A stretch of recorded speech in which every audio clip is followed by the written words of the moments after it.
Dans notre brochure, c'est page 50. C'est Ilchot Nesser. On est dans Ot Yud Aleph, première colonne en bas.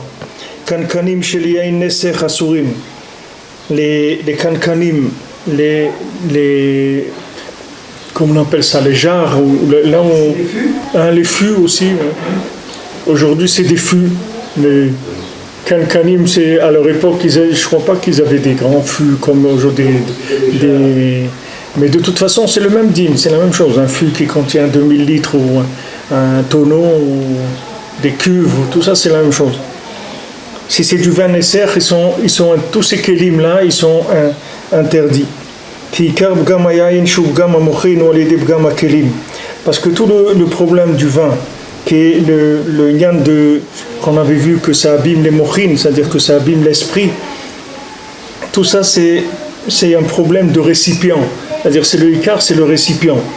C'est-à-dire par le fait que le bgamabrit, le fait que quelqu'un a été pogam dans l'alliance, il a abîmé l'alliance, ça a abîmé les kélim. C'est ça qui le principal du problème. Comment je me vois Shamba Torah anal.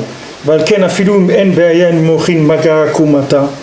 Hakshu natu bekankanim shaya baim yain prinat mochim. C'est pour ça que maintenant, même s'il n'y a pas quelqu'un, s'il n'y a pas un idolâtre qui a touché le vin maintenant, il n'y a pas eu un idolâtre qui est venu toucher le vin, mais le vin, on l'a mis dans un récipient qui a contenu du vin qui était nécessaire. Ça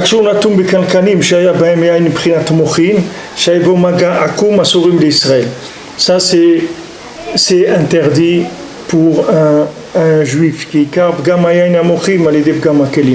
parce que le ikar du bgam du yain, c'est-à-dire des mochin, c'est par le bgam de kelim. Donc ici Rabbi Nathan juste il dit ici c'est un rocher, ça s'appelle des rochers prakim, c'est-à-dire ce qu'il a dit ici c'est que comme des titres de paragraphes. C'est pas, il n'a pas ouvert, il ne va pas ouvrir, il va passer à autre chose après, c'est-à-dire il ne va pas ouvrir. Donc qu'est-ce qu'il dit ici? Il dit que maintenant le récipient c'est ça le ikar du problème, c'est pas le vin le problème c'est le récipient qui rend le vin qui le rend problématique. C'est pas le problème, il ne faut pas le voir par rapport au vin lui-même. Il faut voir le problème ikari, c'est le récipient. C'est-à-dire que si maintenant le récipient il a contenu du vin qui n'était pas cachère et qu'on utilise ce récipient-là maintenant pour mettre du vin cachère, alors le vin il devient nécessaire avec ce récipient-là.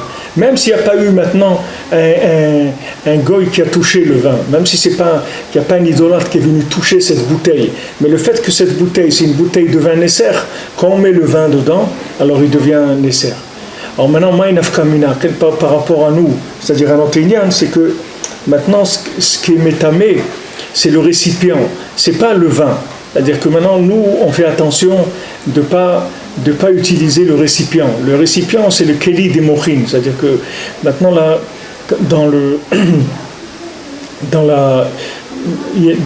dans une progression, c'est-à-dire dans la recherche, il y a deux choses. Il y a ce qu'on a trouvé. Là, ce qu'on a trouvé, c'est la lumière, c'est les mochin, c'est le yaïn, d'accord? Yaïn 70, on a dit c'est les panim de la Torah. C'est-à-dire 70, c'est les mochin. Ça, c'est la lumière dans la recherche. Mais maintenant, il y a le keli de la recherche. Le keli de la recherche, c'est la méthode. C'est pas la lumière. Il y a deux choses qui sont interdites, si tu veux. Il y a la lumière et il y a la méthode pour chercher cette lumière-là.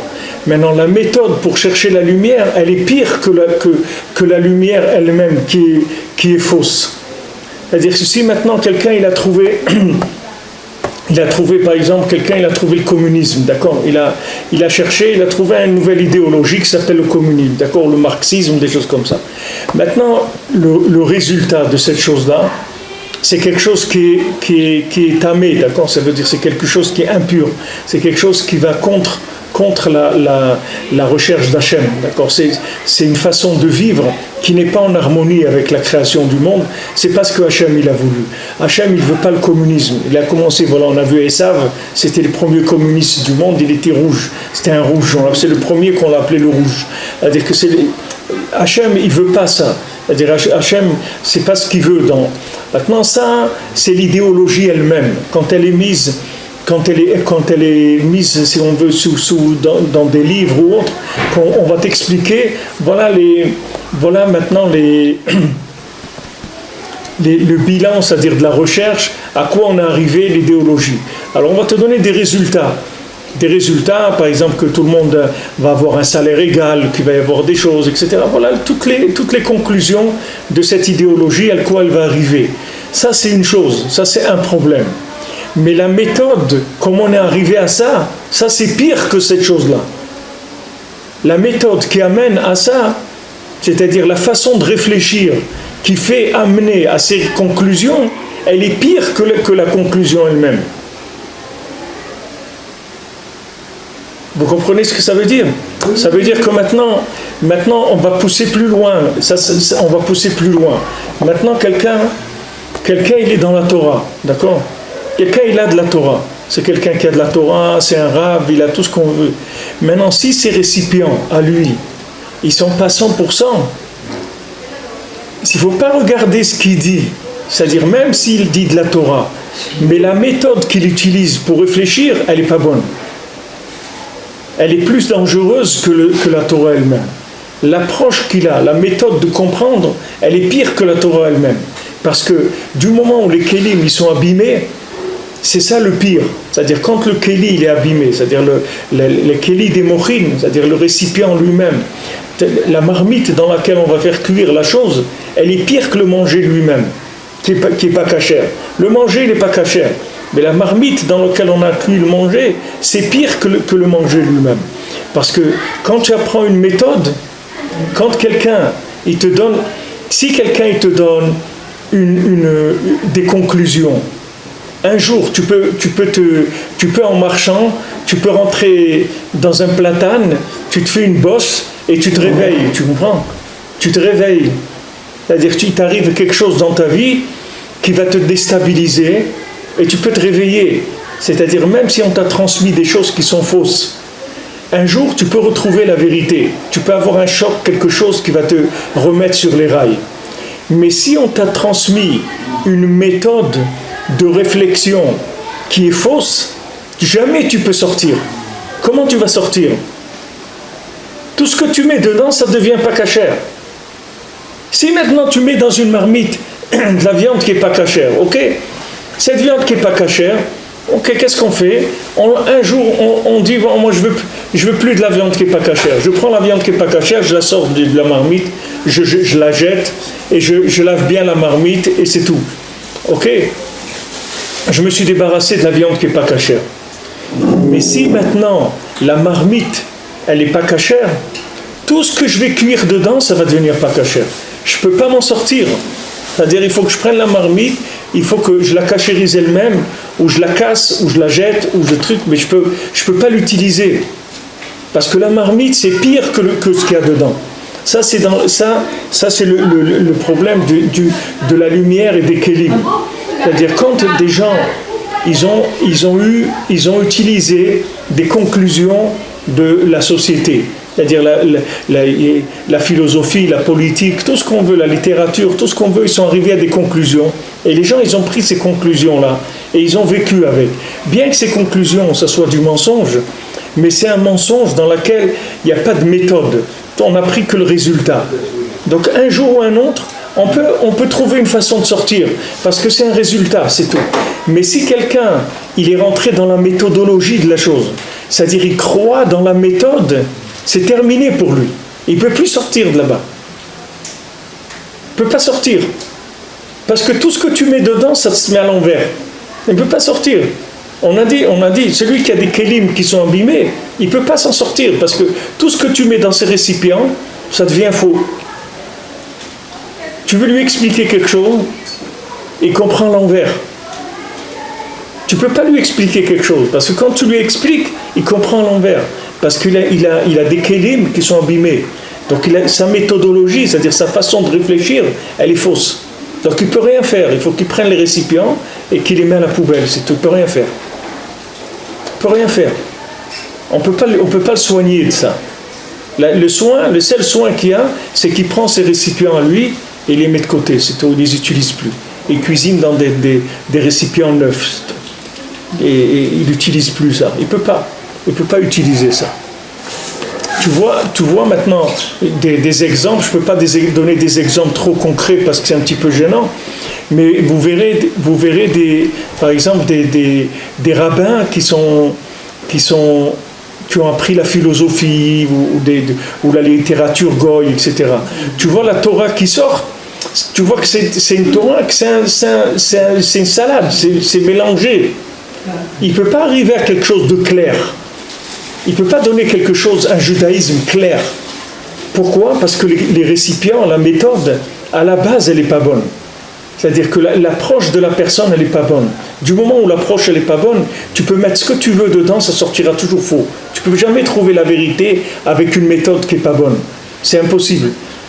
Donc le kéli, il est pire que le vin qui est nécessaire. La cuve ou le fût qui a contenu du vin nécessaire, il est pire que le vin nécessaire lui-même. Parce que le problème, c'est que tu vas stocker du vin cachère dedans, et toi, après, tu vas te servir, tu vas croire que tu t'es servi du vin cachère. Tu comprends ? Qu'est-ce qu'il y a ? Le kéli, tu veux dire, qu'est-ce qu'il y a ? Mais le vin, il est cachère. C'est du vin, j'ai fait du vin, j'ai fait attention, et personne ne l'a touché, il a été surveillé et tout. Il dit, mais le fût dans lequel tu as gardé le vin, ce fût, ce tonneau-là, c'est un tonneau de vin qui n'est pas cachère. Donc tout le vin que tu stockeras dedans, il deviendra du vin qui n'est pas cachère. Et le problème qu'il y a, c'est que tu peux pas te rendre compte. Parce que tu vois que la personne, elle verse dans le fût des éléments qui sont cachères. C'est-à-dire que tu vois le Rav, il va te faire un discours, il va t'amener des Gemarotes, il va t'amener le Zohar, il va t'amener des trucs extraordinaires. Tu vas voir, c'est-à-dire tu vois que tu vois que du feu, tu vois rien. Mais le fût lui-même, il n'est pas cachère. Donc après, quand il va utiliser cette méthode-là, et il va arriver à une conclusion, cette conclusion, tu vas voir qu'elle va être complètement à l'ouest de la Torah. Complètement. Parce qu'il cuit la Torah dans un récipient qui n'est pas cachère. Donc après, quand il arrive en fin de compte, et il conclut, la conclusion, c'est la plus grande sakana de tout. Parce qu'il te conclut quelque chose qui est faux. Il va te dire quelque chose qui est faux. Comment quelqu'un, par exemple, il réfléchit avec la Torah, et il dit aux gens, il ne faut pas aller à Ouman à Rosh Hashanah, il faut rester avec votre famille et faire du couscous et manger le couscous à la maison, c'est ça Rosh Hashanah. Bon, il y a quelqu'un qui vous invite à manger de la préla à Ouman si vous venez à Rosh Hashanah, vous ne serez pas privé. Maintenant, comment quelqu'un, avec de la Torah, il peut arriver avec un raisonnement à aller contre des choses qui ont été indiquées par des tzadikim, mais notamment le tzadik de la génération qui te dit voilà, il faut faire comme ça. Il faut faire comme le tzadik qui te dit voilà, tu fais comme ça, c'est tout quelque chose de simple. Comment maintenant quelqu'un vient et là-dessus il va commencer à mettre un raisonnement. Il va te dire mais regarde, d'abord il y a Inyan de ne pas sortir d'Eretz Israël. On voit que Yitzhak devait aller en Mitzraïm pour la Parnassa même, et Hachem lui a dit toi ça vaut pas la peine que tu sors parce que toi tu es quelqu'un de pur, alors reste en Eretz Israël, et il va t'amener, il va te dire voilà, il y a Abraham, Yitzhak et Yaakov, ils sont enterrés à Hebron, Adam Arishon, là-bas tu peux aller chez Rabbi Shimon, tu peux aller chez Rabbi Akiva, tu peux aller chez beaucoup de tzadikim en Eretz Israël. Pourquoi il va commencer à raisonner. Mais ces raisonnements-là, c'est pire que tout. Parce que s'il te donne des conclusions qui ne proviennent pas d'un raisonnement, c'est-à-dire il t'amène des avis tout près d'autres tzadikim, alors de ça, tu peux t'en sortir. Parce que tu vas dire, bon, ok, le Baal Shem Tov, il a dit comme ça, mais Rabbi Nachman, il a dit ça. Maintenant, Rabbi Nachman, c'est lui qui a décidé. C'est-à-dire, tu viens avec c'est le même niveau, si tu veux, ce sont des conclusions de tzadikim. C'est des tzadikim qui ont dit, le Baal Shem Tov il a dit, Rabbi Shimon il a dit, le Harizal il a dit, maintenant Rabbi Nachman il dit, Ve'achshav, yesh lachal novea mekor chokhma. Maintenant voilà, lui il décide. Lui tu dis, c'est vrai que les tzadikim ils sont pas makpid sur Rosh Hashanah, mais moi je suis makpid sur Rosh Hashanah, il faut venir chez moi à Rosh Hashanah. Ok, Baal Shem Tov il a dit comme ça, lui il dit comme ça. Mais si quelqu'un cuisine la Torah dans son récipient à lui, c'est une sakana. C'est pour ça qu'il ne faut pas écouter Bichlal. C'est dangereux d'écouter. Parce que le problème, c'est qu'il te cuisine du manger kasher. Ça dit, tu prends un pasouk, il prend une Mishnah, il prend un Zohar, il prend de la Kabbalah, il prend des trucs, et ça, il le cuisine dans une marmite où il a été cuit du porc dedans. Donc après, toi, tu manges ça. Tu te dis, non, mais j'ai vu. Il a mis que des choses, c'est que de la Torah. Il a pas utilisé des choses qui ne sont pas de la Torah. Il a utilisé que de la Torah. Oui, mais ce que tu ne sais pas, c'est que son moire entier, il a un problème. Son cerveau, il a un problème. Donc quand il cuisine des idées là-dedans, ça sort tout du Nesser. C'est-à-dire ça sort tout complètement à l'envers. Et là, c'est hyper dangereux. Ça, c'est des choses qui sont... C'est pour ça aussi, Rabbi Nathan, ici, il te met que des titres ici. Il ne va pas rentrer dans les détails parce que c'est des... Moi, je peux vous parler comme ça parce que je n'ai pas de trucs, mais Rabbi Nathan, il ne peut pas dire ça à son époque. Il va ouvrir après, mais par un autre angle. Mais il ne va pas parler clairement de ça. Il te parle sur le vin et après, débrouille-toi. C'est à toi de déduire ce que ça veut dire, ce qu'il a dit ici. Il a dit 4 ou 5 lignes, combien? 6 lignes, c'est tout. Après, il te laisse te débrouiller. Une fois à Ouman, Rabbi Israël, vers au dessert, il a dit qu'il ne fallait pas manger la viande, elle n'était pas cachère. Il a dû avoir des problèmes dans la shrita ou quelque chose comme ça. Après, que les gens ne comprenaient pas comment c'est le fait-il qu'on apporte des containers de viande. Eh bien, c'est avéré qu'en cherchant, ils se sont aperçus qu'il y avait un problème avec une personne qui s'est occupée de ça. Il nous a dit ne touchez pas la viande. Il y a des fois où il peut y avoir des problèmes Hashem Yishmor dans des choses comme ça. Mais ici, c'est-à-dire ce que je vous parler, ce qu'il dit Rabbi Nathan ici, c'est bien sûr c'est le lien de la halakha de faire attention au vin et tout, mais le ikar c'est de faire attention au vin de la Torah, c'est-à-dire comme on dit Yéna chez le Torah, le vin de la Torah, c'est-à-dire que tu vas voir des grands rabbins, des grands trucs, ils vont faire des discours, et à la fin, il va te faire juste une petite conclusion, et il t'a explosé ta vie, c'est tout simplement. Tout simplement, il t'a explosé ton tikkun, il t'a empêché d'avoir ton tikkun, c'est tout. Il t'a fait un truc, et alors qu'à côté, tu vas voir que le gars, il dit des choses très bien, tu vois, tu vas assister tu vas avoir un cours à lui de Gemara ou de la Paracha et tout, il va te dire des choses très très bien, et à un moment, il va y avoir quelque chose qui va rentrer, si tu veux, en porte-à-faux avec ce qu'il dit le tzaddik. Et à ce moment-là, ça y est, la personne, elle a été exclue de son tikkun, pas shoot. La personne, comme Korach et tous les gens qui étaient avec lui, ils n'ont plus eu tikkun, ils n'ont pas eu tikkun. Ils l'ont suivi. Il a commencé avec des raisonnements, la maison et les trucs, et la maison, qu'elle est pleine de livres, est-ce qu'il faut des mezuzot, et le vêtement qui est entièrement techelet, est-ce qu'il faut de mettre des tzitzit, etc., etc., etc. Et ils ils ont été avalés par la terre, ils ont fini complètement à côté. Pourtant, Korach, il n'y a pas beaucoup de gens dans le monde qui peuvent discuter avec Korach. C'est un gadol dans la Torah, gadol chez Begdolim dans la Torah, plus grand que chez Rabbeinu même. Doeg contre David Améler, Doeg. Ouais, Doeg aussi. On voit que le ikar c'est toujours le récipient. Le ikar c'est pas la chose. Nous la différence qu'il y a, la différence fondamentale qu'il y a entre le judaïsme et toutes les autres choses qui existent dans le monde, c'est que nous on regarde pas la lumière, c'est-à-dire on ne regarde pas les conclusions, nous on regarde toujours la méthode. Nous, la méthode qui n'est pas cachère, du moment où la méthode n'est pas cachère, les résultats ne nous intéressent pas. Même s'ils sont extraordinaires, ça ne nous intéresse pas.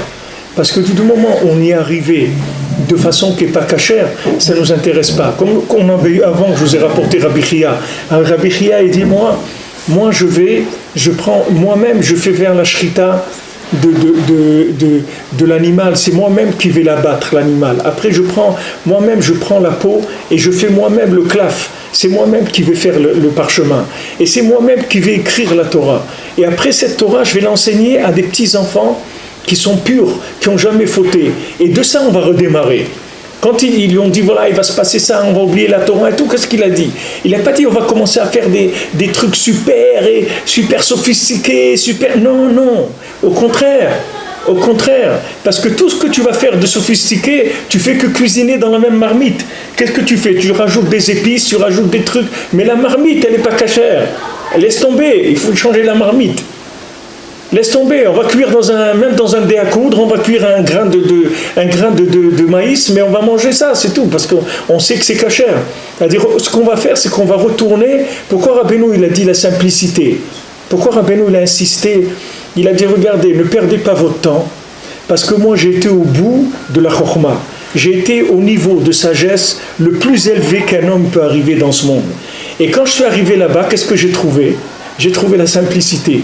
J'ai vu que la simplicité, c'est le plus grand niveau de sagesse qui existe. Donc Rabbeinu, il te fait cadeau ça. Il te dit, regarde, sois simple. Parce que quand tu vas être simple, tu vas être protégé contre toutes ces choses-là. La simplicité, ça veut dire que ton récipient, tu l'as simplifié au maximum. C'est-à-dire, tu en fais un truc, méthode simplifiée au maximum. C'est-à-dire, mon récipient, il me sert juste pour le transfert, tu vois, c'est tout. Mais je cuis rien dedans. Comme on voit pour Eliezer. Comment il s'appelait? Damasek Eliezer, oui. Appelé Damasek Eliezer. Pourquoi il s'appelait Damasek? Au nom de Damas, parce que Yerushalayim, elle s'étendra jusqu'à Damas, c'est la limite de Jérusalem, c'est Damas, et aussi parce le nom Damasek, ça veut dire dolé ou mashké, il est dolé ou mashké mitorato shel rabo. Qu'est-ce qu'il fait? Tu vois un puits. Qu'est-ce qu'il fait un gars qui a un puits? Un puits, c'est pas une marmite. Un puits, il y a de l'eau dedans. Qu'est-ce que tu fais? Tu remplis le seau et tu verses, c'est tout. Mais tu n'as rien mis dedans. Tu n'as pas mis du goût, tu n'as pas mis de la couleur, tu n'as rien mis du tout. C'est tout prêt. C'est-à-dire tu es dolé. Dolé, ça veut dire tu puises ou mashké et mashké mitorato chez le rabot. Voilà, il a dit, il est venu, sa carte de visite, Eved Avraham Anochi. Voilà, je vous présente ma carte de visite. Il n'a même pas dit comment il s'appelle. Il a dit, moi, je suis l'esclave d'Avraham Avinu, c'est tout. Qu'est-ce que je fais? Moi, je puise et je verse. Voilà, Rabbeinu, il te dit, fais ça, c'est tout. Fais ça, c'est tout. T'occupe pas. Alors quelqu'un il est venu, il a dit, mais le tonneau il est troué, je verse et le tonneau, l'eau elle s'en va. Rabbeinu dit, t'occupe pas que le tonneau il est troué. Il dit, mais regarde, moi je fais un tonneau troué, ça fait des années je mets dedans, tout s'en va. Je suis resté comme, voilà, je suis Breslev depuis 10 ans, l'autre va te dire 20 ans, l'autre 30 ans, je vois que je suis le même qu'avant, je suis même pire qu'avant. Tu t'occupes pas. Ça c'est pas ton problème. Toi tu remplis le tonneau, c'est tout. T'occupe pas. Si le tonneau est troué, ne t'occupe pas. Tu sais pas ce que le tzaddik fait avec toi. Tu sais pas. En tout cas, écoute ce qu'il te dit de faire, c'est tout. Rabbeinu, il donne comme méthode de simplifier. Quand tu simplifies, tu es protégé. Tu es protégé, c'est-à-dire que le goût de ta marmite qui est passée dans tous les restaurants du monde, cette marmite qui a cuisiné le chinois et le truc et tout, elle va jamais donner le goût dans ce que tu vas passer, parce que tu cuis pas les choses. Tu utilises ta marmite pour puiser et verser, c'est tout. Mais tu cuis pas à l'intérieur. Ça, c'est quelque chose celui qui a compris ça, il est déjà dans Mashiach, il n'est plus dans ce monde-là, comme il est aujourd'hui. Tu touches pas, c'est tout, tu mets pas ton grain de sel, comme on dit. Tu mets pas ton grain de sel dans les choses, c'est tout. Le Rebbe, il a dit comme ça, c'est comme ça, il dit comme ça, c'est tout. Il n'y a pas on touche pas les choses, on cuisine pas les choses. Le Rebbe, il a dit de Bodedou, il a dit Ouman Shana, oui, mais maintenant, il n'y a pas de mais, il n'y a pas de mais, je sais rien. Le Rebbe, il a dit c'est comme ça, c'est tout, je ne touche pas ça, je ne touche pas. Maintenant, je vois que j'utilise cette méthode, ça fait des années, et que Béhémet, je suis aussi nul que ce que j'étais, c'est pas mon problème. C'est pas, Rabbeinu, il dit là-bas, on t'a pas payé pour que le tonneau ne soit pas troué, ça c'est pas ton problème. On t'a payé pour que tu verses dedans, c'est tout. Rabbeinu dit que quelqu'un qui a étudié la Torah dans ce monde, même s'il n'a rien compris, Tout ce qu'il a étudié dans ce monde, là où il est passé dans la Torah, on lui rappellera dans l'Olama Emet. Il aura tout, même s'il n'a rien compris. Il est passé et il ne se souvient de rien. Il étudie sa part, il étudie, c'est pas grave. Là-bas, il se rappellera de tout. On lui donnera tout ce qu'il a fait dans ce monde, il récupérera, il n'y a pas de problème. Mais il faut simplifier. Il faut aller vers la simplicité, c'est tout. Il n'y a pas plus grand que la simplicité. Il n'y a pas plus parfait que la simplicité. Il ne faut pas croire que la simplicité, c'est quand on voit Yaakov, Ishtam, Yoshev, Ohalim, alors on dit que ça veut dire Ishtam. Il ne faut pas croire que Ishtam c'est un idiot, il ne faut pas croire du tout que c'est un idiot. Ishtam, ça veut dire que c'est un homme, il est intègre. C'est-à-dire que, comme Rachid dit, il n'a pas toute cette ruse-là pour transformer les choses. Tandis que Esav, il est Saïd Bepiv. Esav, c'est un chasseur avec sa bouche. Il chasse les gens avec sa bouche. C'est-à-dire qu'il va, les embrouille. Il les embrouille avec sa bouche. Il vient, il raconte. Et après, sauf, qu'est-ce qu'il y a eu? Quand tu vas voir quelqu'un, il te dit, voilà, reste en Eretz Israël, ne va pas au Mana, au Shoshana, etc. Maintenant, prends un shtar, va le voir avec un papier et 2 témoins. Tu lui dis, est-ce que tu peux me signer un papier que tu t'occupes de moi dans le monde futur? S'il te dit que oui, alors ça veut dire qu'il est vraiment, il faut lui mettre la camisole, ça veut dire qu'il est complètement fou, allié. Mais s'il n'est pas entièrement fou, il va te dire non, moi je ne peux pas m'engager sur ça. Alors il dit, regardez monsieur le rabbin, avec tout l'honneur que je vous dois, si vous n'êtes pas capable de ça, alors il faut nous laisser tranquilles, parce que nous on est des grands malades, nous on a besoin de garanties. Nous on ne veut pas quitter ce monde avec des doutes. Nous on veut du sûr. Maintenant on a trouvé un rave qui donne du sûr, il donne des garanties. Nous, on a besoin de ça. Parce que nous, toute la Torah et tout, on ne sait pas, nous, qu'est-ce qu'on va faire avec. Est-ce qu'on va étudier la Torah? On ne sait pas comment on va la transformer, la Torah, on ne sait pas. Nous, on a besoin d'un rav qui nous donne des repères très simples, des choses simples, percutantes, puissantes, et que ça nous répare, et que surtout, on est tranquille.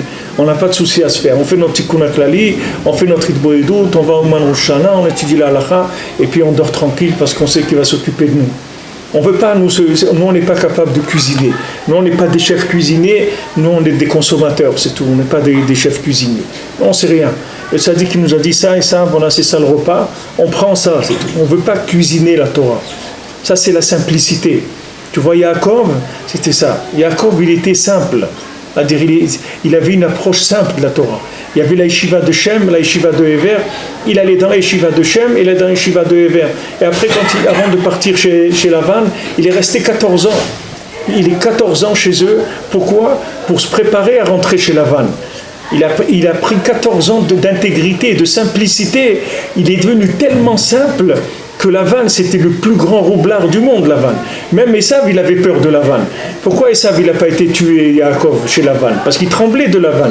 Lavan, c'était un sorcier, c'était un philosophe, c'était un monstre, Lavan. C'était un homme qui était personne ne pouvait s'approcher de lui. Esav, il avait peur de lui. Et Yaakov, il a été là-bas, il a vécu là-bas, et il a embrouillé Lavan.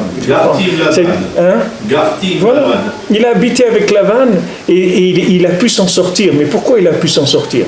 Parce qu'il ne cuisinait pas, tu comprends? Si jamais il avait cuisiné, il est tombé avec le plus grand cuisinier de la terre. Il l'aurait embrouillé complètement. Mais lui, il a été simple.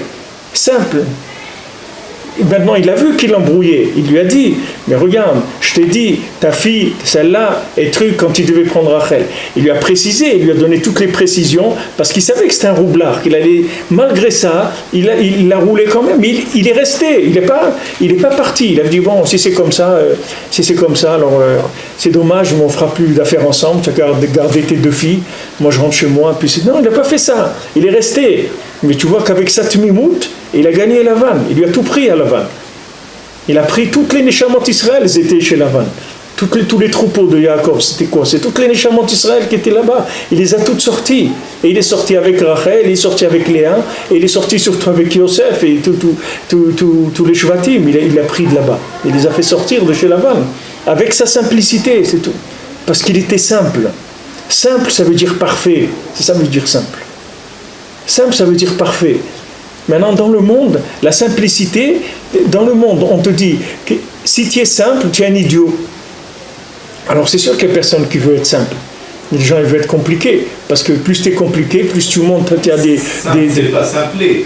Simplé, non, c'est pas simplé. Non, des fois, ça peut paraître simplé par rapport aux yeux du monde. Parce que comme le monde, il est compliqué, des fois, d'être simple, ça peut paraître simplé. Mais ça fait rien, il faut pas regarder ça, c'est pas grave. Il faut pas regarder, c'est pas important. C'est pas important, il vaut mieux passer pour un idiot dans ce monde et d'avoir une bonne place dans l'Olam Haba. Mais des fois, le monde, il est tellement compliqué que tu peux passer pour un idiot. Tu peux passer vraiment pour un idiot. Regarde les religieux. Souvent, on les prend pour des idiots. Regarde. Souvent, dans la famille, il y a des gens qui ont fait tchouva et tout. Souvent, les gens qui ne sont pas religieux dans la famille, ils disent le pauvre, regarde, il avait toute une vie devant lui. Il avait un avenir brillant. Et regarde ce qu'il est devenu, le pauvre. Il s'est fait embrouiller par ces fous-là. Pour eux, c'est comme si tu rentrais dans les EI, là-bas, dans les éclaireurs israélites. C'est la même chose. C'est la même chose que si tu rentrais chez eux. C'est la même. Ils sont vraiment désolés. Ils sont désolés. En Israël, ils ont fait même une association des parents de Balei Tchouva contre les Balei Tchouva, c'est-à-dire des parents qui sont tous endeuillés sur leurs enfants, qui ont fait Tchouva, et ils ont fait une association pour défendre les droits des jeunes, pour pas qu'ils se fassent embrouiller par... Il n'y a pas de limite dans la folie, c'est-à-dire quand les gens, ils ont des... Et c'est pas de leur faute, tu vas dire, ces gens, ils sont pas méchants, seulement ils cuisinent, c'est tout. Et comme ils cuisinent dans des récipients qui sont pas cachers, alors il y a... Mina Shamaim, on parle de ça, et j'ai vu un article cette nuit il y a un juif en Amérique qui a une condamnation à mort, qui est un assassin, et il a écrit qu'il s'est plaint sur la cacheroute qu'on ne lui donne pas à manger cachère dans la prison. Alors il a maigri, je crois, il pèse 54 kilos, alors qu'au début il pesait 77 ou un truc comme ça. Alors ils ont interrogé les prisons, il dit que non, c'est pas vrai, c'est tout celui qui veut un repas spécial, il reçoit. Et il dit non, les récipients où ils cuisent le manger, ils ne sont pas cachères. C'est vrai que le manger, il est cachère, mais quand ils le font cuire dans leur casserole à eux, donc il n'est pas cachère, donc je ne veux pas manger. Quelqu'un qui est condamné à mort, qu'est-ce qu'il a à faire? Mais je ne sais pas, peut-être qu'il là-bas, il a fait tchouva, et maintenant il a envie au moins de mourir cachère. On voit que même c'est d'actualité, c'est des choses qui se passent dans le monde.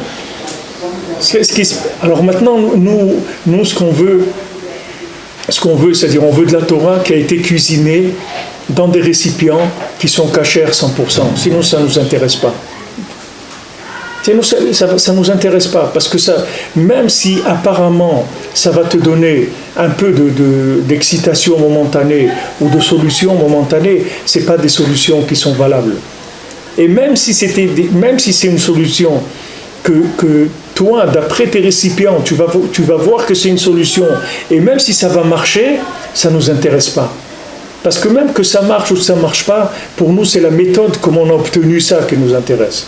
Nous, on ne veut pas une méthode qui n'est pas la méthode valable.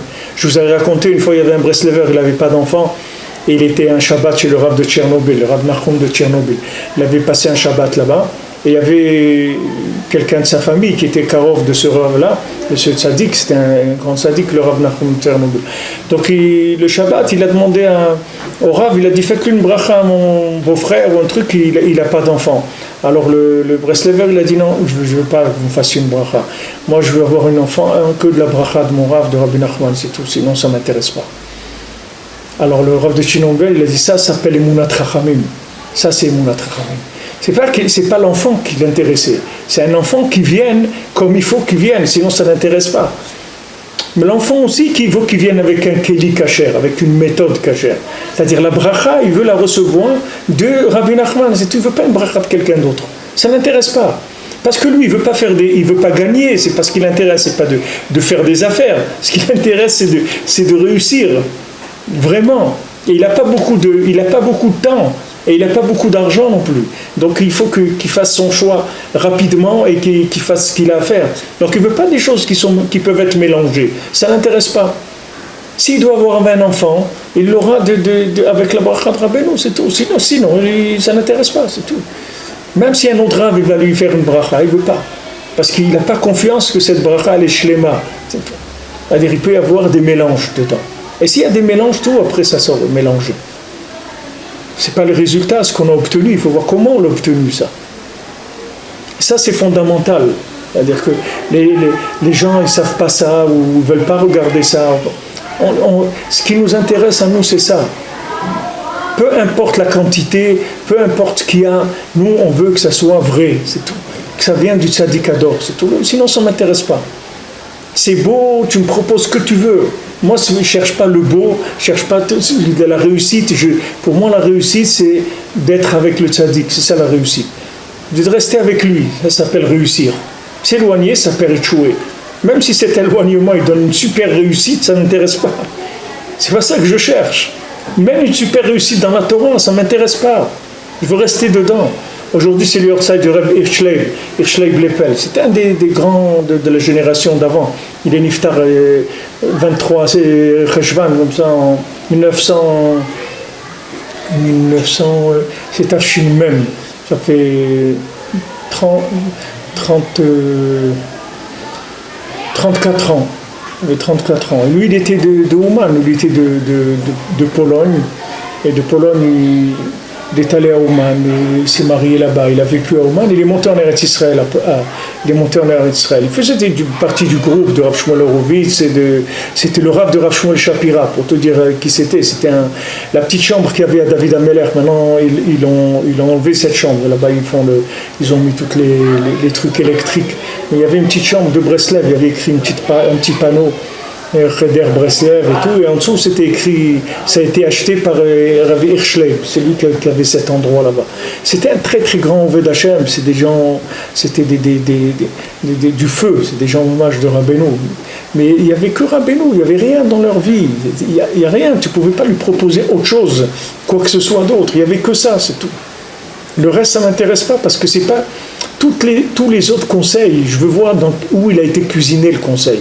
C'est pas maintenant tu me sers un plat, tu dis mais je te promets la viande elle est cachère. Quelqu'un il m'a dit il y a pas longtemps, il m'a dit tu sais qu'on a été chez des gens qui sont pas juifs, mais tu sais comment ils nous sont reçus, ils ont été acheter la viande cachère, ils ont même gardé l'emballage et le ticket de caisse pour qu'on voit bien que la viande était cachère. Ils nous ont fait un repas extraordinaire et tout. Mais quel repas il peut te faire, même si la viande elle est cachère, mais tous les récipients ne sont pas cachères. C'est pas un repas cachère que tu as mangé. C'est pareil, tu vas voir quelqu'un, il t'a cuisiné de la Torah, il t'a fait des chidushim, des trucs, mais tu lui dis, excusez-moi, mais moi je ne suis pas un connaisseur en cuisine, moi je ne connais rien dans la Torah. Moi, même si vous me dites des choses extraordinaires, mais moi je suis désolé, moi je ne suis pas un connaisseur. Moi ce que je veux, c'est quelque chose qui est cachère, c'est tout ce qui m'intéresse. Je dis non, ça ne m'intéresse pas. Ça n'intéresse pas, même si tu me dis des choses merveilleuses, ce n'est pas ce que je cherche.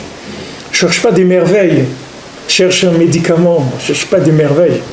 Je cherche quelqu'un qui me garantit d'abord que je ne reviens pas dans ce monde. Ça, c'est déjà une chose. Alors voilà, Rabbi Nachman a dit, tu viens chez moi, tu fais Tikkun Achlali, je te garantis que tu ne reviens plus dans ce monde. Ah, ça c'est déjà bien. Deuxièmement, je te garantis que tu ne quitteras pas ce monde tant que tu ne seras pas réparé. Ah, ça c'est bien. Ça m'intéresse, ça c'est des choses qui m'intéressent, parce que moi je suis un paumé de haut niveau, moi il me faut des choses très, très sérieuses, pas tu me dis tu vas faire comme ça, et tu vas... Non, moi ne me dis pas comment je vais faire, moi il faut que tu me donnes chaque étape, que tu me dises que, comme Rabbeinu l'a dit, Gamar Tive Gmor, moi je termine, moi je prends quelqu'un, je termine avec lui, celui qui est rentré chez moi, il a terminé déjà, c'est pas on va voir ce qu'on va faire, il n'y a rien à voir, c'est terminé.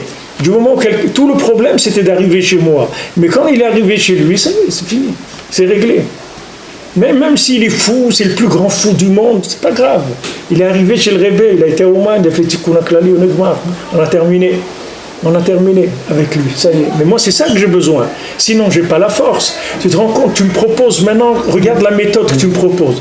Tu vas me proposer une méthode où je vais devoir faire des efforts énormes parce que je viens d'un monde où j'ai vécu à l'envers, dans le manger, dans tout, la musique, tout ce que tu veux, j'ai vécu à l'envers. Donc maintenant, faire tchouva, c'est une grosse affaire, c'est-à-dire ça demande beaucoup d'efforts. Ça change de changer toute sa manière de vivre, ça demande un Messirut Nefesh. Maintenant, après tout ça, tu me dis, tu ne me garantis pas que ça va marcher. Mais c'est très grave. C'est-à-dire que tu vas me faire maintenant m'embarquer dans une vie avec toutes les souffrances que ça veut dire pour être dans la Torah, pour être un juif kasher dans la Torah, avec toute la façon de vivre, mais tu ne me donnes pas une garantie que avec tout ça, tu n'es pas capable de me signer une garantie, mais je ne peux pas. Je peux pas, c'est trop dangereux pour moi. Ce que tu me demandes, je ne peux pas. Moi, il faut que tu me donnes quelque chose qui soit facile, rapide et garanti. Si tu ne me donnes pas une garantie, je ne fais rien du tout. Je ne peux pas. Je n'ai pas de force pour pouvoir faire un essai. Moi, je ne suis pas un cobaye. Moi, je ne veux pas être un cobaye de la Torah. Moi, je veux que tu me garantis que quand je quitte ce monde, je suis réparé. Et que je ne reviens plus ici aussi, parce que ce monde-là, je ne veux plus le voir. C'est fini, je n'ai plus envie de revenir ici. Tu peux me garantir ça? Voilà, prends ces deux choses-là. Pas tout ce qu'il a dit Rabbeinu, que Baruch Hashem Rabbeinu il a donné des centaines de choses. Mais prends rien que ces deux choses-là, mets-les sur une feuille de papier et va dans là où tu veux dans le monde et trouve quelqu'un qui va te garantir, qui signe sur ça. Que tu ne quittes pas ce monde tant que tu n'es pas réparé et que tu ne reviens plus ici. Trouve rien que ces deux points-là, tu verras, tu ne trouveras personne. Personne ne va te garantir ça. Alors nous, c'est ça qu'on a besoin. Qu'est-ce qu'on va faire avec des gens qui ont des récipients qui sont pas sûrs 100%? On va cuisiner là-dedans de la Torah. Tu veux que moi je cuisine de la Torah dans ma tête et avec ça je vais faire ma vie? Mais tu es fou. Si tu me dis de faire ça, c'est que tu es fou. Mais Kélim, ils ne sont pas cachers. Rien que le manger c'est écrit dans le Sefer Abrit, Sefer qui s'appelle Sefer Abrit. Il dit rien que le manger, quelqu'un qui ne mange pas kasher, il faut 7 ans pour que le corps il se purifie quand il arrête de manger pas kasher et qu'il mange kasher. Pendant 7 ans, il reste dans son corps encore des séquelles du manger pas kasher. 7 ans, ça prend. Ça, c'est physique. C'est des traces physiques. Imagine-toi des trucs mentaux, des traces mentales. Imagine-toi 2-3 000 ans de galoute. Comment tu veux que j'ai aucune chance de m'en sortir? Aucune chance. Tout ce que je mets dedans, ça se transforme en la même chose. C'est-à-dire, ça sort tout. Comment tu veux que on te dit non, vas-y, prends la Torah. Après, tu vas avoir le Da'at Torah. Tu seras quelqu'un qui aura le Da'at Torah. Mais comment tu veux que moi j'ai le Da'at Torah? Mais c'est impossible. C'est-à-dire que tu me fais signer perdant. Les khatrila, je suis sûr que ça ne va jamais marcher. Moi, il faut que tu me donnes quelqu'un qui me dise quelque chose qu'il n'y a pas de mon date du tout. Moi, je veux ne pas du tout intervenir. Moi, je veux que tu me donnes un médicament. Je ne veux pas le fabriquer, moi, le médicament. Moi, je suis le malade. Tu ne veux pas que je fabrique le médicament aussi. Moi, je veux quelqu'un qui me donne un médicament que je termine. C'est ça que je cherche. Tu me donnes ça, il n'y a pas de problème, je signe. Dis-moi ce que tu veux, je le fais, il n'y a pas de problème. Tu me dis couche-toi par terre et reste couché par terre 3 jours, je le reste, il n'y a pas de problème, mais garantis-moi, c'est tout.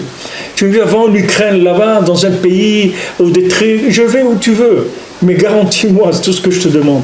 Parce que je n'ai pas la force de revenir ici, et je n'ai pas la force de quitter ce monde si je ne suis pas réparé, d'avoir des doutes sur ce que je suis en train de faire. Ça, je ne peux pas.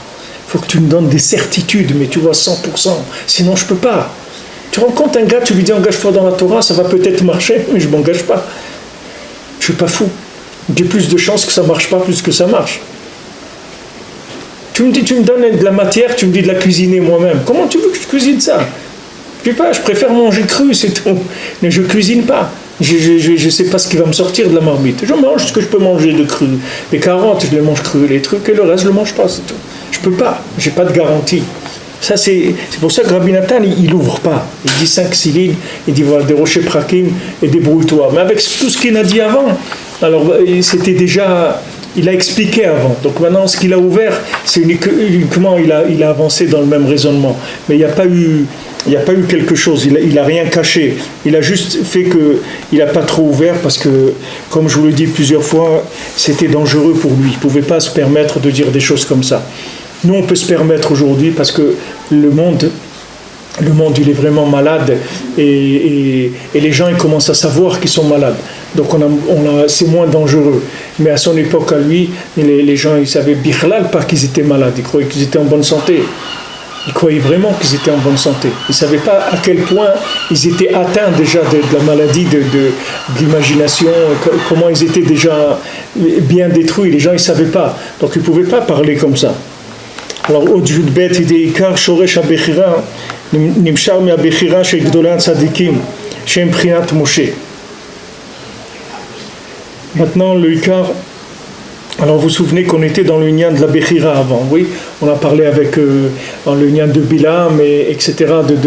Du choix, c'est-à-dire du Nyan que le plus grand chidouche qu'il y a dans le monde, c'est de donner la Bechira à l'homme, et que Kadosh Baruch Hu, il respecte ça plus que tout au monde, puisque même si quelqu'un il se trompe complètement, Hachem il va l'aider à se tromper encore plus, et il va lui donner tous les éléments qu'il faut pour se tromper encore plus, parce qu'il y a un respect du libre arbitre.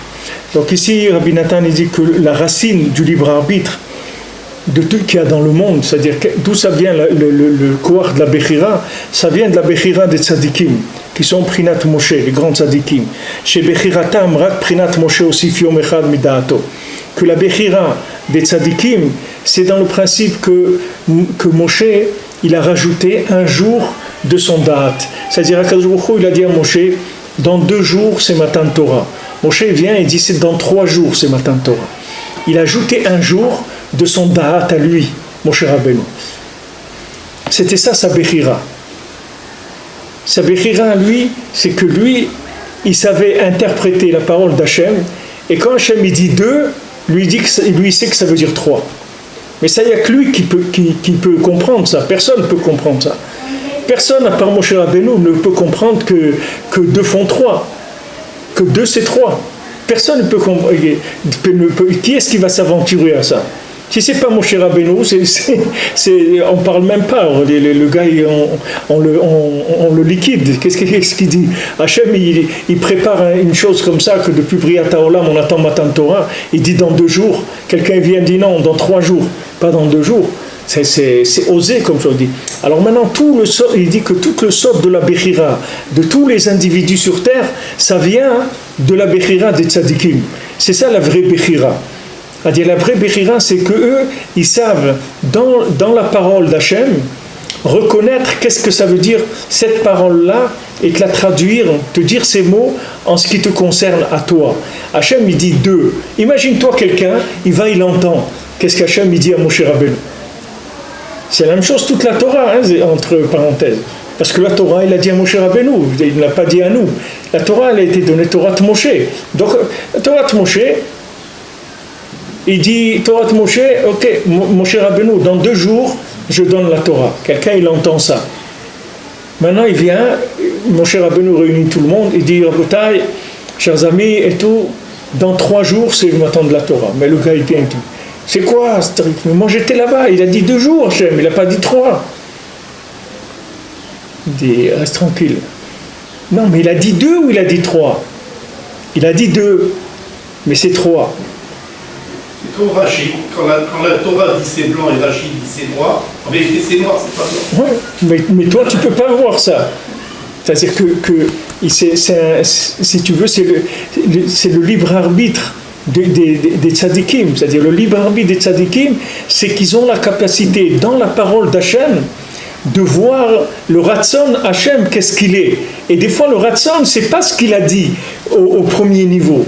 Il faut savoir traduire ça, comme Rabbeinu il dit sur le Zohar. Il dit, le Zohar, il te dit que celui qui a été pogam dans le Brit, il n'y a pas de tikkun. Rabbeinu il te dit, personne ne comprend ce Zohar. Il n'y a que moi qui comprends. Et il y a un tikkun, c'est le tikkun aklali.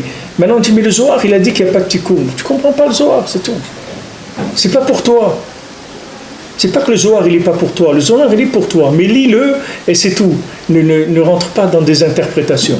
Tu veux une interprétation, tu vas chez Rabbi Nachman, tu vois ce qu'il a interprété. C'est tout.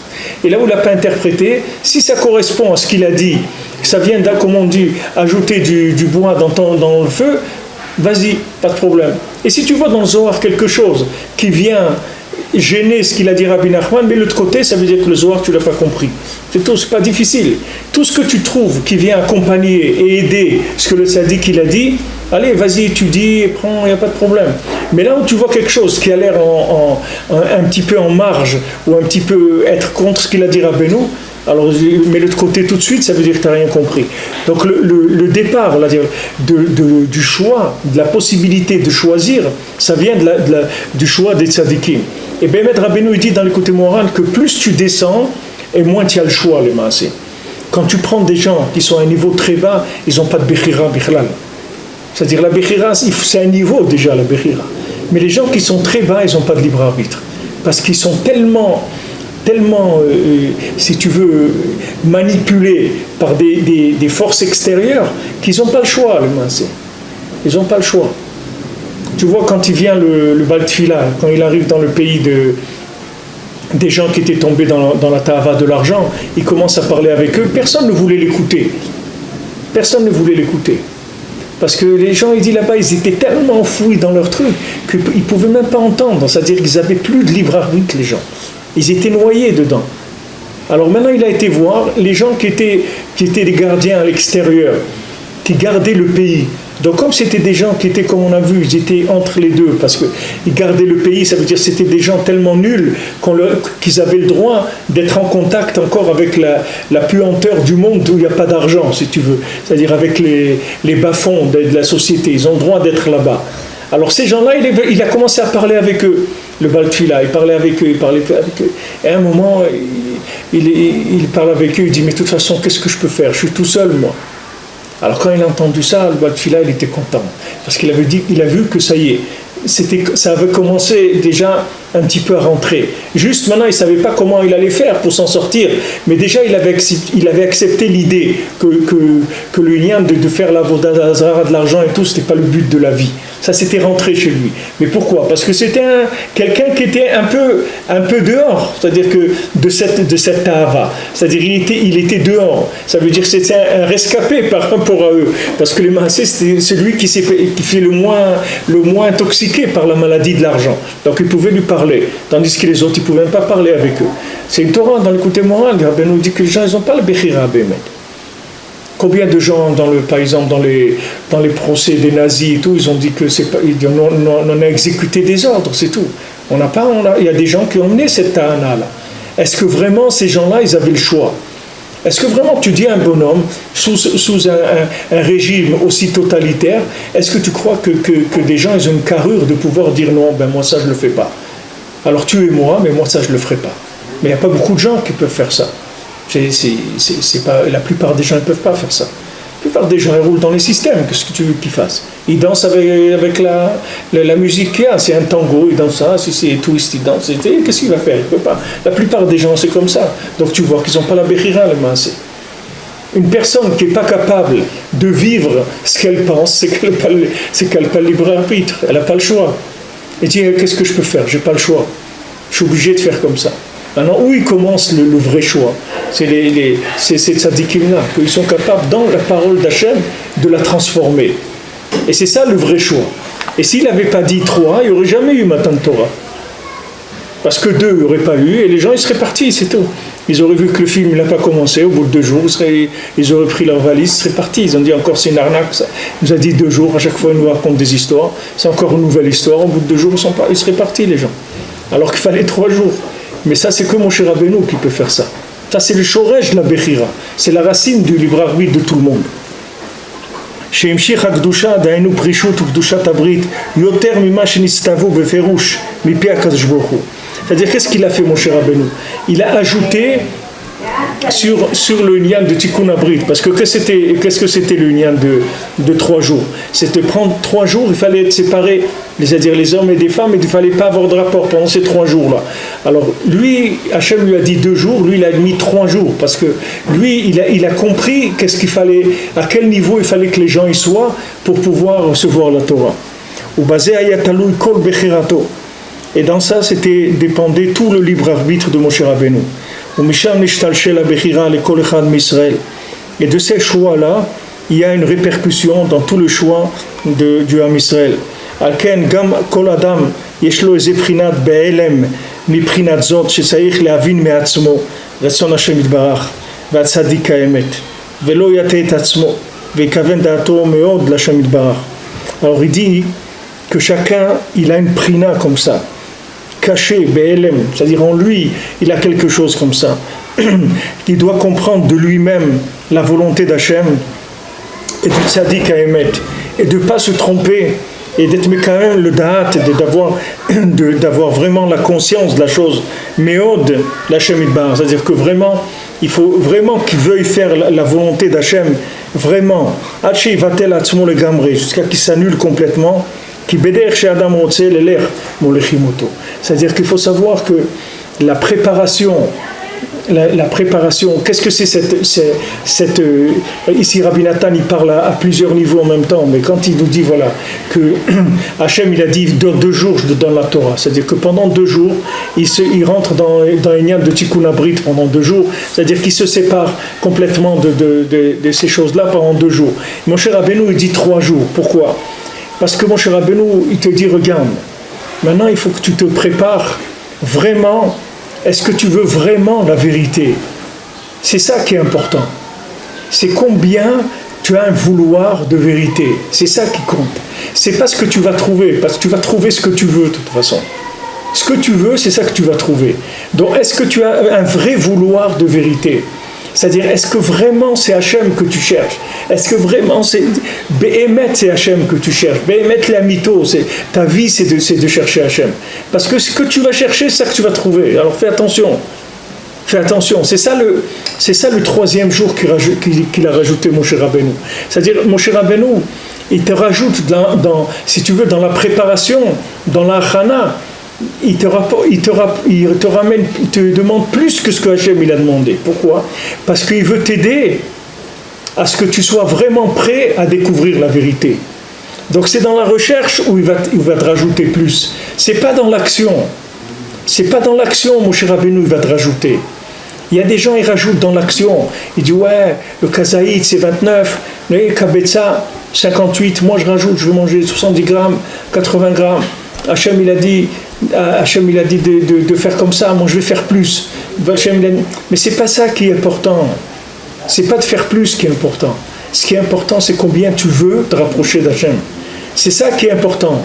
Parce que plus tu vas vouloir, et plus tu vas voir des choses différentes. C'est-à-dire tu vas voir ce que tu veux, les maaseh. Ce que tu as choisi, c'est ça que tu vas voir. Donc tu vois, où est-ce que Moshe Rabbeinu il insiste? C'est sur la préparation. C'est sur ça qu'il va rajouter quelque chose de révolutionnaire, c'est-à-dire il va faire un chamboulement total. Mais comment? Hachem il nous demande 2 jours, et toi tu nous demandes 3 jours. Mais c'est quoi cette chose-là? Oui. Pourquoi je vous demande 3 jours? Parce que je veux que vous vous prépariez vraiment à voir la Torah. Je veux que vous voyiez dans la Torah ce qu'il y a à voir. Si je vous dis que 2 jours, vous risquez encore de rester avec des idées qui ne sont pas très claires, et votre vouloir, il ne va pas être sincère, et vous allez voir une Torah à l'envers. Donc c'est pour ça que je vous dis 3 jours. Préparez-vous pendant 3 jours. C'est-à-dire pendant 3 jours, concentrez-vous sur un vouloir qui soit pur et parfait. Et c'est pour ça que Rabbeinu dit tout l'union de l'aide bodedut, c'est des retsonantes et des kisufim. C'est ça que Rabbeinu il appelle ratson ve kisufim, c'est-à-dire des languissements, des désirs de se rapprocher d'Hachem. C'est pas maintenant quelqu'un va demander à Hachem, ouais Hachem aide-moi, je vais étudier plus et je vais faire ça plus et c'est vrai que ça c'est bien, mais c'est pas ça le ikar. Le ikar c'est pas que tu vas étudier plus. Le ikar c'est combien tu veux le émettre. C'est ça qui compte. C'est ça qui compte. Combien de émettre tu veux. Parce qu'après le travail Hachem il va te le faire. Hachem il va te le faire. La même chose qu'Hachem il a aidé Bilam à se tromper. Hachem il va t'aider à trouver la vérité. Et la vérité dans la vérité, et encore plus, et la raffiner sans arrêt. Ça dépend combien tu es prêt à payer, ça dépend combien tu veux. Combien tu veux mettre.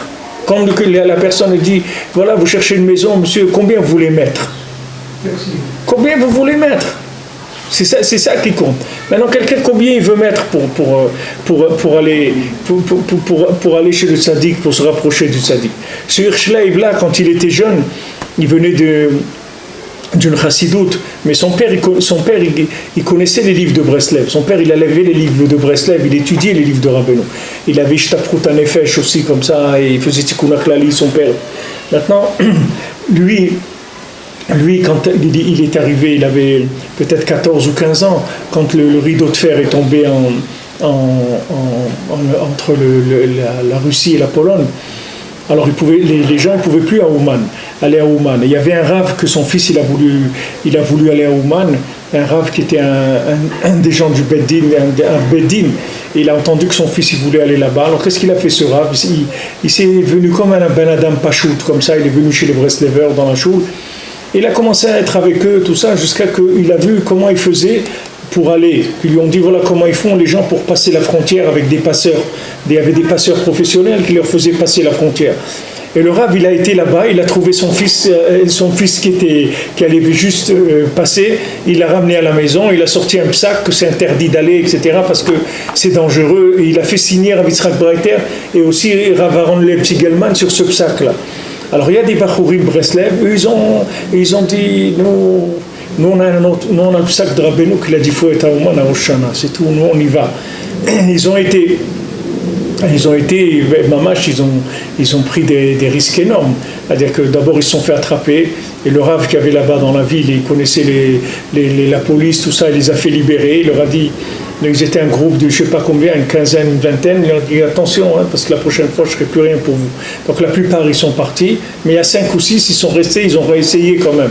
Et parmi eux, il y avait ce Hirschleib là. Ce Hirschleib, c'est comme ça qu'il a été à Ouman. À dire mamash bemesirut nefesh gamour. Mais c'est des gens qui voulaient, tu vois, leur vouloir, il n'avait pas de limite. C'est pour ça qu'ils sont arrivés là où ils sont arrivés. C'est pas la méthode elle est là, Hachem il te donne tout. Hachem il te donne tout. Mais est-ce que tu veux, c'est tout.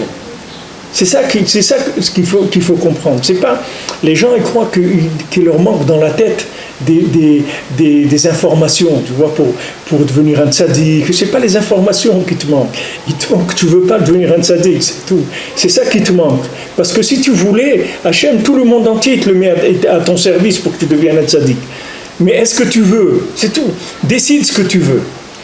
Mais les gens ils vont te dire non, mais moi je veux. Mais c'est pas vrai, tu veux pas. Arrête au moins, même sur ça tu vas te rouler, de croire que tu veux. Même ça, tu vas te rouler sur ça, mais où tu vas aller? Ne dis pas que tu veux, c'est pas vrai. Alors commence à essayer de vouloir, au moins commence un petit peu à répéter, demander à Hachem, je voudrais vouloir, je voudrais vraiment désirer me rapprocher de toi. Commence à développer un peu le vouloir, au moins le vouloir du vouloir, comme Rabbeinu dit. Commence à travailler sur ça. Ne cherche pas les éléments ils sont là, ils sont à côté de toi. Tu ne peux pas les voir parce que tu ne veux pas, c'est tout. On a vu dans la paracha la semaine dernière, dans le Pérouche, il dit qu'Avraham Avinu, quand il est venu, il a vu tout de suite Me'arat HaMachpelah.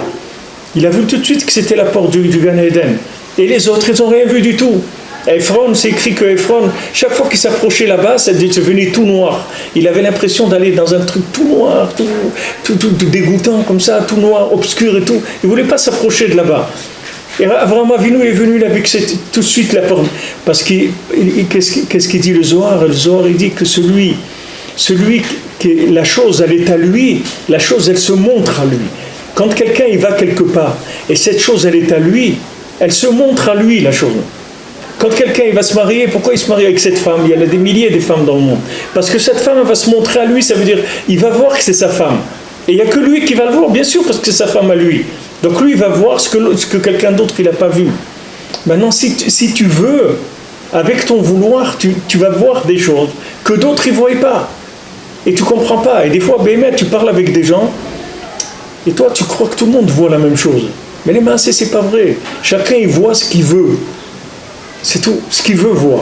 Donc c'est pas sur les lunettes qu'il faut travailler, c'est sur le vouloir de voir. C'est pas sur la qualité des verres qu'il faut travailler. Les gens ils croient qu'ils n'ont pas des éléments. Ils disent ouais mais vous comprenez, vous avez étudié la Torah, c'est pas comme moi j'ai pas appris beaucoup de choses, mais c'est pas vrai. Tu peux apprendre toute la Torah, c'est pas ça le problème.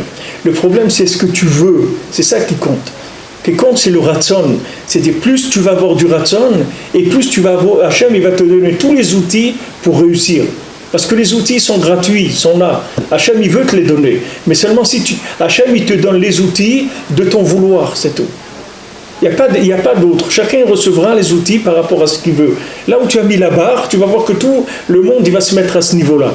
Toute la planète entière, elle se mettra à ce niveau-là. Là où toi, tu as mis la barre. Si tu la mets plus haut, ça ira plus haut. Plus tu vas vouloir et plus tu vas arriver. C'est pas parce que quand les gens ils disent rien, celui qui a de la volonté il réussit.